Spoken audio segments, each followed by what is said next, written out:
নমস্কার, আমি বিধান দাস, আপনার অত্যন্ত প্রিয় চ্যানেল অভিনয়ের হাতে খড়িতে আপনাকে স্বাগত।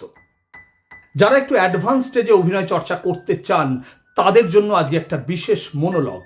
এই মনোলগটায় করুণ রসের আধিক্য রয়েছে।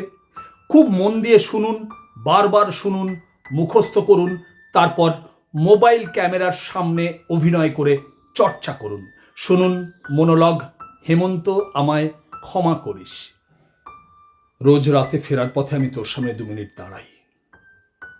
সবাই ভাবে বন্ধু তো বোধহয় খুব ভালোবাসে, তাই না রে হেমন্ত, আসলে আমি রোজ তোর কাছে ক্ষমা চাই। রোজ। আজ থেকে 10 বছর আগে ঘটে যাওয়া সেই ঘটনাটার জন্য আমি তোর কাছে ক্ষমা চাইতে আসি হেমন্ত। তোর মনে আছে? এখন তুই ঠিক যেখানে দাঁড়িয়ে আছিস, সেদিনও আমরা সবাই ঠিক ওইখানে দাঁড়িয়ে আড্ডা দিচ্ছিলাম। তুই, আমি, বিষ্ণু, অতুল, রাজু, রফিক, সবাই। হঠাৎ একটা খবর পেলাম যে আমাদের কাউন্সিলরের চরিত্রহীন ছেলে সৌরভ গুপ্ত নাকি পাশের বস্তির একটা মেয়েকে রেপ করেছে, আর পুলিশ সমস্ত কিছু জেনেও কোনো স্টেপ নিচ্ছে না। রাগে আমার মাথাটা গরম হয়ে গেল।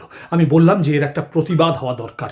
চল সবাই মিলে ওর বাড়ি ঘেরাও করি, যতক্ষণ না ওকে অ্যারেস্ট করছে।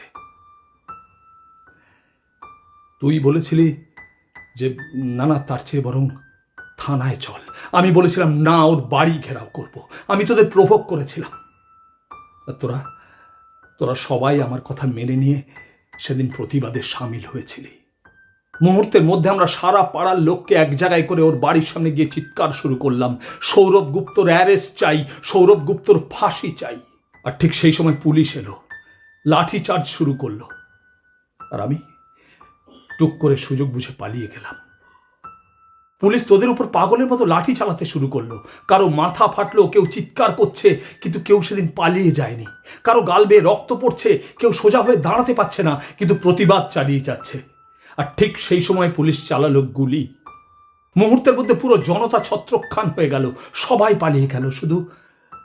শুধু তুই বুকে গুলি নিয়ে পড়ে গিয়ে ছটফট করতে থাকলি।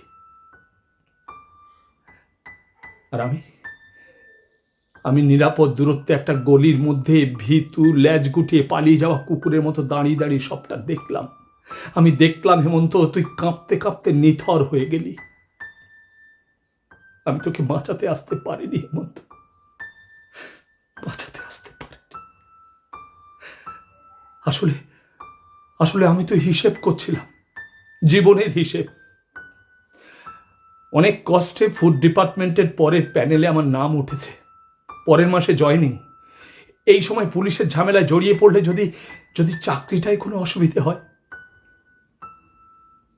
আমি ভুলে গিয়েছিলাম হেমন্ত যে সেই প্যানেলে তোরও নাম ছিল।